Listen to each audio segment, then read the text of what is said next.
Ei pessoal, bom dia. Bom dia, bom dia, bom dia. São agora 6 da manhã, né? 6:04 da manhã. Vamos chegando aí. Quem tiver de chegar, vai chegando. A gente está falando sobre Salomão. Mais especificamente o livro de Provérbios. Amém? Vamos lá? Isso aí, vai chegando, pessoal. Vai chegando. Bom dia para vocês. Muito bom. Que coisa boa. Vamos lá então? Vamos ler Provérbios? A excelência e a sabedoria. Quem tá com a Bíblia assim, esse título meu que tá com uma excelência e sabedoria, mas a gente pode ter outros títulos também, próximos a esse. Não clama, porventura, a sabedoria, e o entendimento não faz ouvir a sua voz?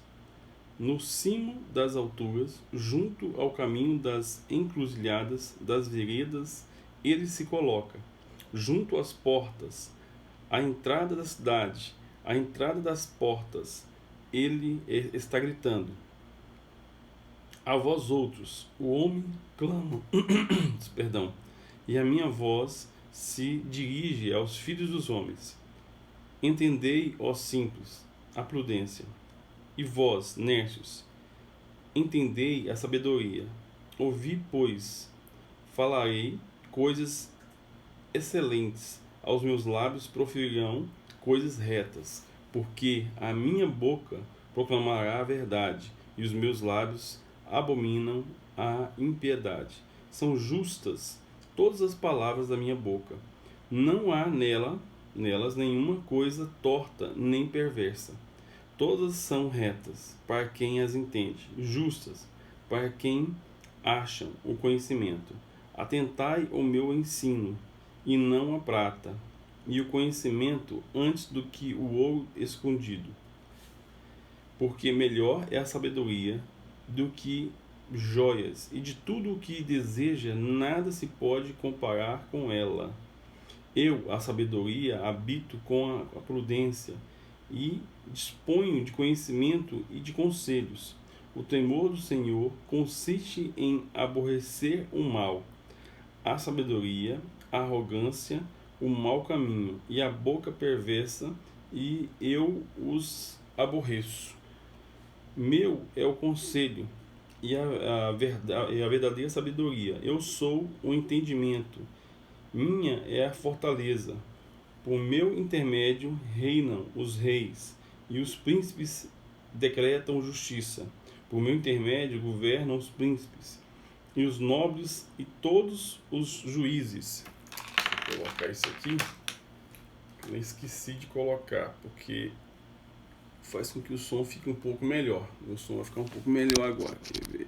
Agora sim. Tinha esquecido. Vamos lá. Todos os juízes da terra. Eu amo os que me amam, e os que me procuram me acham. Riquezas e honra estão comigo. Bens duráveis e justiça. Melhor é o meu fruto do que o ouro refinado, e o meu rendimento melhor do que a prata escolhida. Ando pelo caminho da justiça, no meio das veredas dos justos, dos juízos, para todos de bem os que me amam, e lhes encher os tesouros. 22. O Senhor me possuía no início da sua obra, antes de sua obra mais antiga. Desde a eternidade foi estabelecida, desde o princípio, antes do começo da terra. Antes de haver abismos, eu nasci, e antes ainda de haver fontes carregadas de água, antes que os montes fossem firmados, antes de haver outeiros, eu nasci. Ainda ele não tinha feito a terra, nem as amplidões, nem sequer o princípio do pó do mundo. Quando ele preparava os céus, aí estava eu. Quando traçava o horizonte sobre a face do abismo, quando firmava as nuvens de cima, quando estabelecia as fontes do abismo, quando fixava ao mar o seu limite, para que as águas não ultrapassassem os seus limites, quando compunha os fundamentos da terra. Então eu estava com ele e era seu arquiteto. Dia após dia eu era suas delícias, folgando perante ele em todo o tempo, regozijando-me do seu mundo habitável e achando as minhas delícias com os filhos dos homens. Agora, pois, filhos, ouve-me, porque felizes serão os que guardarem os meus caminhos. Ouvi o ensino, sede sábios e não o rejeiteis.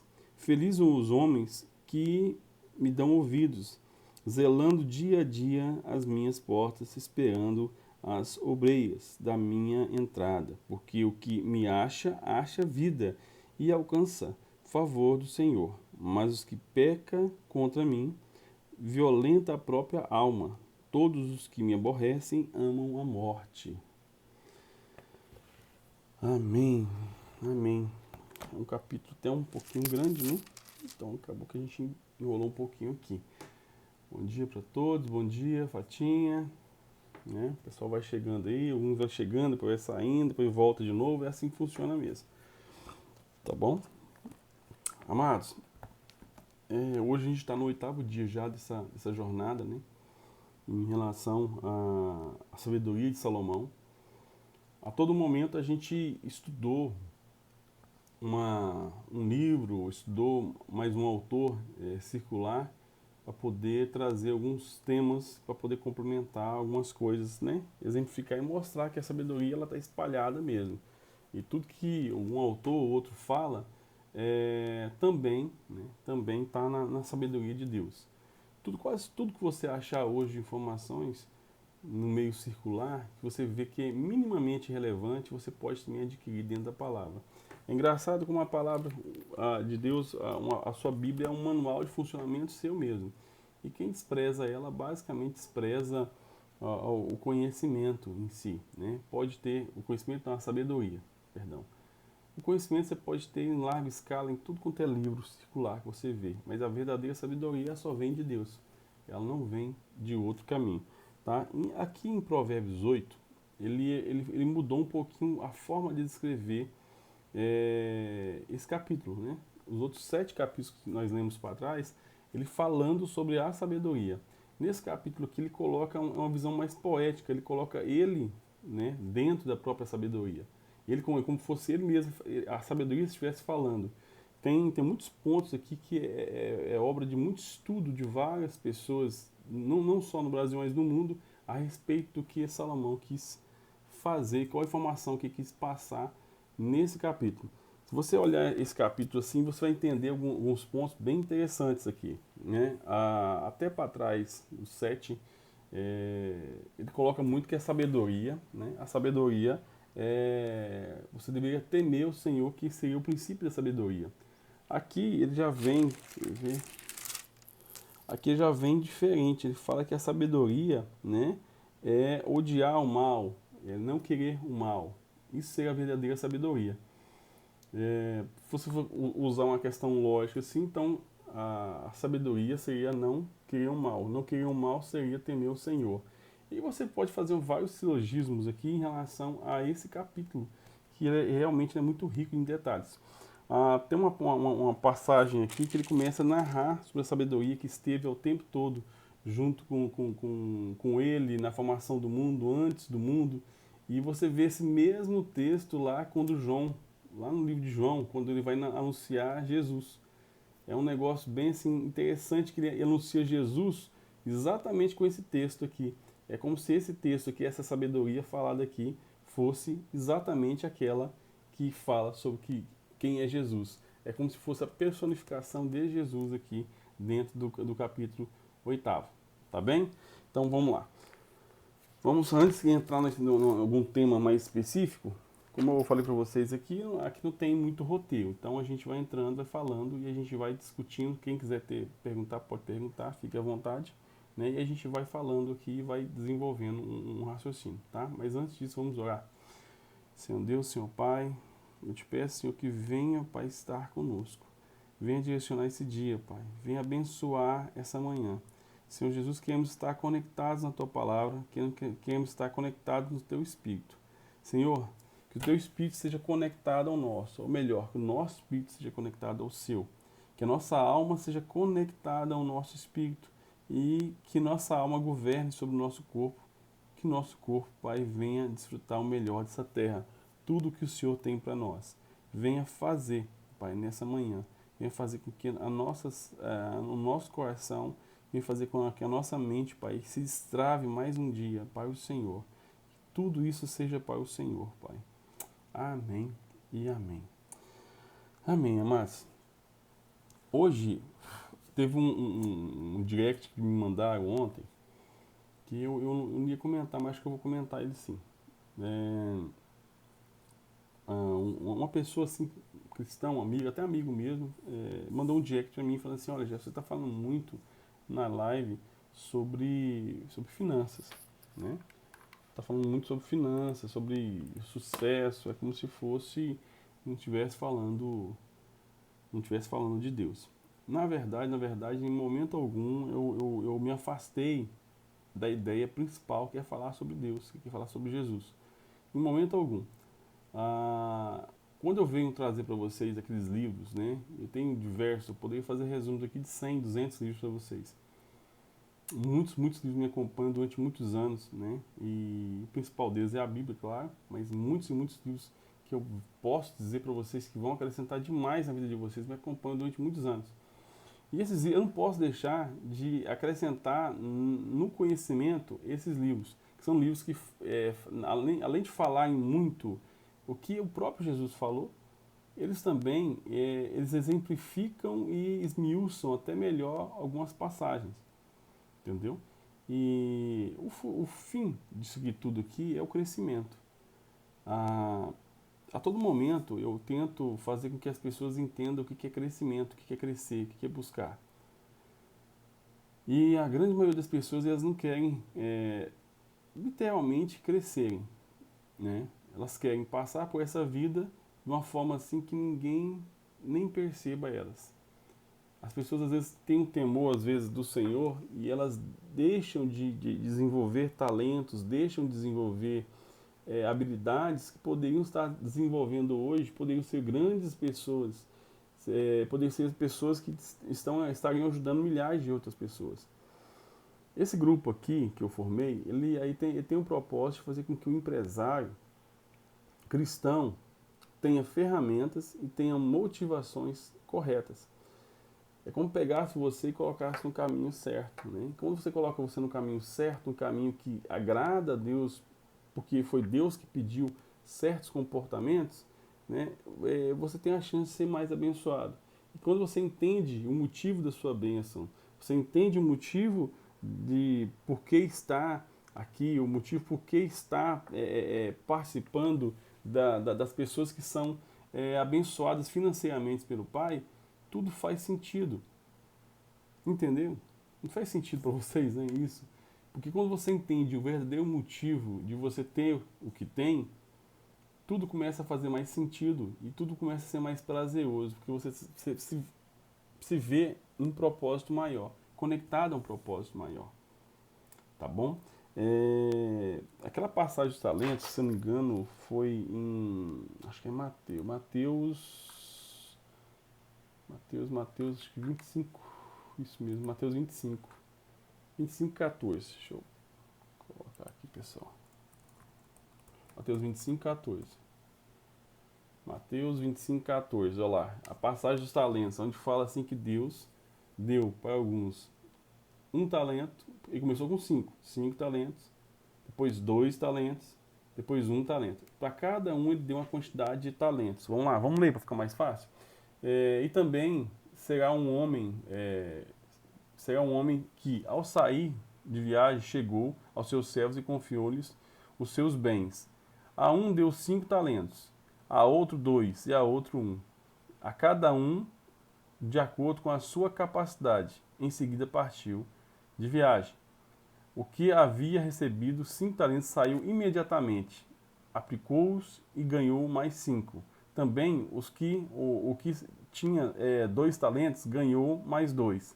Mas o que tinha recebido 1 talento saiu, cavou um buraco no chão e escondeu o dinheiro do seu senhor. Essa passagem aqui basicamente demonstra assim até duas coisas. A principal coisa, que tem pessoas que receberão muito mais talento do que outros. A responsabilidade é maior de fazer. Só que é engraçado que todos eles receberam talentos. Todos, independente disso. Se alguém vai receber mais ou menos, todos receberam talentos. Então, continuando aqui. Depois de muito tempo, o Senhor daqueles servos voltou e acertou contas com ele. O que tinha recebido 5 talentos trouxe os outros 5 e disse: o Senhor me confiou 5 talentos, veja o que ganhei, mais 5. Ó, pra você ter ideia, porque lá no começo ele fala assim, que o que recebeu 5 já saiu correndo para poder negociar e mexer. O que tinha mais talentos. O que tinha 2 foi negociar. Deus não falou que ele saiu correndo no mesmo momento. E o 1, Deus também nem falou nada sobre ele, saiu. Né? O que tinha 5 talentos voltou primeiro. Então ele quis prestar contas primeiro. Olha que coisa mais interessante. Né? E ganhou mais 5. O Senhor respondeu: muito bem, servo bom e fiel. Você foi fiel no pouco, e eu porém sobre você muito. Venha e participa da alegria do meu Senhor. E veio também o que tinha recebido 2 talentos. O Senhor me confiou 2 talentos, veja, eu ganhei mais 2. O Senhor falou a mesma coisa para ele, mesmo jeitinho. O mesmo tratamento para o que ganhou 5, teve que ganhou 2. O Senhor respondeu: muito bem, servo bom e fiel. Você foi fiel no pouco, e eu porei sobre o muito. Vem e participe da alegria do meu Senhor. Olha o que recebeu 1. Porém, enfim, veio o que tinha recebido 1 talento e disse: eu sabia que o Senhor era um bom homem severo, que colhe onde não plantou e junta onde não semeou. Perceba que a pessoa que ela não quer fazer nada, ela é muito boa para dar desculpa. Você percebeu isso já? Quem é bom em desculpa não é bom em mais nada, só desculpa, tá? Quem é bom, anote isso aí, quem é bom em desculpa não é bom em mais nada. Quem se justifica em tudo não é bom em nada. Aí por isso tive medo, saí e escondi o seu talento no chão. Veja aqui, está o que lhe pertence. Olha só, o Senhor respondeu: servo mau e negligente, você sabia que eu colho onde não plantei e junto onde não espalhei? Estou perguntando, você sabe que eu faço isso? Né? Então você devia ter confiado o meu dinheiro aos banqueiros, para que quando eu voltasse, o recebesse de volta com juros. Você tinha que ter pelo menos depositado, tinha que ter feito pelo menos o mínimo. Você tinha que ter feito o mínimo, e você nem o mínimo você fez. Tirem o talento dele e entreguem ao que tem 10. Pois a quem tem mais será dado, e terá uma grande quantidade. Mas a quem não tem, até o que tem lhe será tirado. Olha, quem tem, mais será dado. O que ele quis dizer, quem tem, mais será dado. Até aquele que não tem, até o que tem, você não tem, né? Até o que tem lhe será tirado. Olha pra você ter ideia, ele pegou aquele 1 talento e passou para o que tinha 10. Por quê? Porque o que tinha 10, ele provou que conseguiria não só multiplicar, mas conseguia fazer com que as coisas dessem certo. E hoje a palavra, hoje os irmãos, hoje as pessoas cristãos, eles estão sendo mais o de 1 talento do que o de 5. Entendeu? Esses dias, numa live que eu estava participando, o pessoal falou assim: o que você aconselha para o pessoal que não tem nada e quer ajudar outras pessoas? O pessoal usou a palavra pobre. Assim, se uma pessoa é pobre e quer ajudar outras pessoas, muito pobre, miserável, o que ela pode fazer para ajudar? Então, deixar de ser pobre. Primeiro ponto, para ela deixar de ser ajudada. Depois ela passa a ajudar. Então ela tem que multiplicar até o que ela não tem mesmo. Ela tem que arrumar um jeito de fazer e acrescentar na vida dela. E aí vai. Existe uma grande diferença entre você querer fazer É, e a pessoa que não quer fazer. Até eu tenho uma frase aqui, eu vou anotando algumas frases de efeito assim, no momento mesmo que eu vou começar a live, para poder fazer com que algumas coisas façam sentido. Eu não faço nenhum tipo de roteiro nem nada. 10 minutos antes eu anoto algumas coisas aqui para mim que Deus falou comigo, eu vou. A grande diferença do cara, da pessoa, né? Depois cara aqui, mas me perdoem. O cara que tem, que dá certo e o cara que não dá certo, dá errado, é a velocidade de execução. É uma das coisas chaves que eu coloquei aqui, que eu percebo no mundo empresarial, em tudo quanto é lugar. A diferença da pessoa que dá certo da pessoa que não dá certo é só a velocidade da execução. A pessoa que não dá certo, ela fica olhando para o Antonte, igual minha mãe fala, minha sogra fala também, fica olhando para o tempo e ele não evolui, entendeu? Enquanto a pessoa que dá certo, ela é dinâmica, ela vê uma oportunidade, vai lá e faz. Ela vê e faz. As pessoas que dão certo, né, em termos não só financeiros, mas em termos de tudo que elas querem fazer, é porque elas colocam o coração de uma maneira que, quando ela ouve a informação, ela vai lá e pratica ela. Ela vai lá e cresce nela. Você já percebeu que tem pessoas que evoluem tão rápido, tem pessoas que, um exemplo, até na igreja mesmo, chega lá, em 2, 3 anos cresceu 100 vezes, enquanto aquela outra pessoa tem lá 20 anos, está lá, nunca fez nada, nunca deixou de esquentar um banco, né? Então, assim, a velocidade dessas pessoas, quando elas querem multiplicar, ela está nesse padrão do servo bom e fiel. E Deus se agrada disso. Ah, outra coisa que eu queria falar com vocês aqui hoje é a questão de você se comprometer com uma ideia fixa. Se comprometer com uma ideia fixa. É, por quê? Porque eu quero falar sobre os livros que eu estou explicando para todo mundo. Que mandaram, foram várias mensagens, me mandaram a respeito que me explica tal livro, vai lá, resume tal livro, tal livro, tal livro, tal livro. Foi mandando mensagem para mim de qual livro que eu queria que eu resumisse também. O propósito não é bem esse, eu pego os livros que eu já li e já vou replicando para vocês. Mas não óbvio também, se eu souber que um livro é muito interessante, eu vou lá e estudo ele e passo para vocês. Mas a ideia principal aqui não é bem eu passar um resumo do livro, mas sim vocês entenderem o que vocês precisam ler. Entendeu? É, tudo vai de acordo com o que você tem como o seu plano fixo hoje. Qual lugar você quer chegar? Né? Qual lugar que você quer chegar? Aqui eu falo de livros de forma aleatória, mas qual lugar que você quer chegar? Se você quer aprender, por exemplo, se você precisa, a sua ideia, o seu plano é aprender sobre finanças, e eu te passo um livro que explica sobre, sei lá, culinária, né? Você vai ler aquele livro lá e no final ele não vai somar nada com o que o seu plano tá indicando, entendeu? Então, assim, a questão do livro, ele tem muito a ver com o que você tem como a sua principal meta e não como com o que você acha que é legal. Às vezes acontece demais, a pessoa fala assim, mas esse livro é muito bom, deixa eu ler ele então. Mas ele vai de encontro com o que você projetou para você.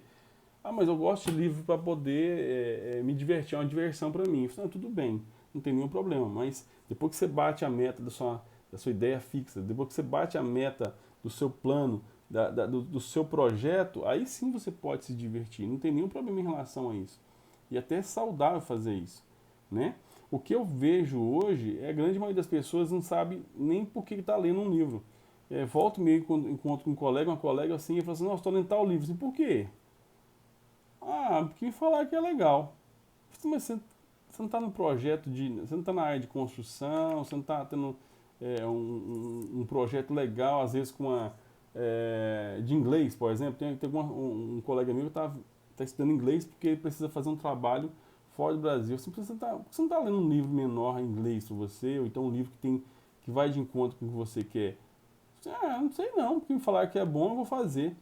Então, a questão do livro aqui, ele tem que ir de encontro, ao que você quer, o seu padrão de ideia, de planejamento, entendeu? Então, os livros que eu falo aqui são livros que eu penso que é muito ligado à questão financeira mesmo, de estruturação da mente da pessoa que quer evoluir financeiramente. Então, se você já tem um padrão financeiro já interessante, parte para outra.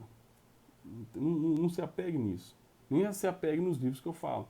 Mas se você não tem essa pegada ainda financeira, fica firme que eu vou passar muita coisa nessa área financeira.